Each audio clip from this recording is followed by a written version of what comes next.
Hello again. This is a story about a young man, an up-and-coming country singer. His band opened for a lot of the big names, and we'll just call him Skinny. Tall guy, handsome, usually center of attention in circles he ran in. Well, he was a good musician, but as those things go, he became an alcoholic and a heavy drug abuser. One night in the mid-70s, he's laying on the floor in his house, thinking he was dying, crying out to God to rescue him. And God did. He saved him and he healed him. Now, this is a miraculous story. But it's not all of the story. Healed of the damage done to his body,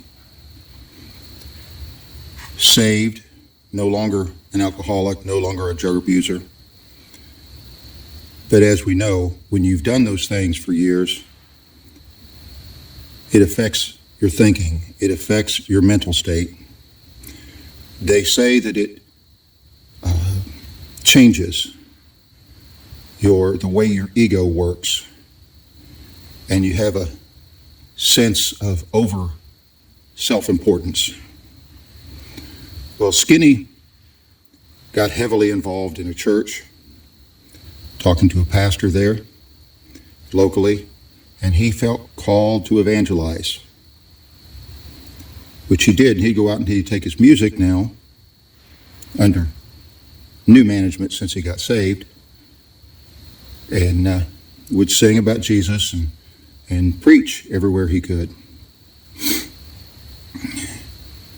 But these mental aberrations had not been dealt with. Yes, he talked about testimony, how he was no longer an alcoholic and no longer a drug abuser, and how God healed him and saved him. But nobody stepped in to help with these other problems, these unseen things that were lying there. So before long, he felt like he needed to be doing more than just this evangelism. And he started a halfway house, which was a good work. But he wasn't feeling like his impact was what it should be there. And around this time, he got caught up in the Word Faith movement, which, as we all know, feeds your self-importance. And he felt like God had a special job for him. And he would go around to churches and speak, but speaking at other people's churches, he was limited on what he could say that God was revealing to him, that the Holy Spirit was telling him. So he felt the need to start his own church, where he could say whatever he felt he was supposed to a group of people. And so he did. As you see, these aberrations, this distortion of how his ego works, were taking over everything. Well, as time went on, different people flocked around him because he had a lot of charisma. But many of these people had their own aberrations and their own problems. And they weren't going to get the help they needed here with Skinny. And problems would erupt from this.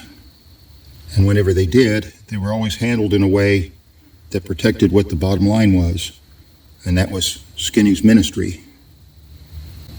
In a small town in the state they were in, town of 600, he had a vision from God to build a church of 1,500 people. Not realistic. But that's where his mind was. Preaching 3 one-hour sermons a week, putting them on a local TV station every week.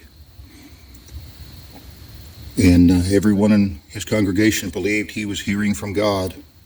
The truth was, he was getting sermon tapes from a preacher in Oklahoma named Bobby Andian, and listening to them and making outlines and preaching Bob Yandian's material. And he didn't want everybody in the church who listened to tapes from everybody, Kenneth Copeland, Kenneth Hagin, and all that stuff all the time. He didn't want them getting any tapes from Bob Yandian, because then they were going to find out that Skinny was not actually getting his messages from God, and they wouldn't respect him in his office. His office? Well, you see, now he's in a position of a pastor, but that isn't enough, because he's special. So he looked at the fivefold ministry as a hierarchy, and therefore an apostle is the highest of that rank. And so God had called him to be an apostle. And then when he's doing his stuff, he could also be a prophet, evangelist, pastor, or teacher. And the damage done to hundreds of people is incalculable in the course of the decades that went by. But the pastor that started out with Skinny, that was his pastor when he got saved, came to visit his church once, and walking away he told somebody, "That is an unholy zoo." But yet, who was there to disciple him, to work on these particular problems when he got saved and healed and got off alcohol and the drugs? The bigger problems that were in his head that eventually took over all his Christianity.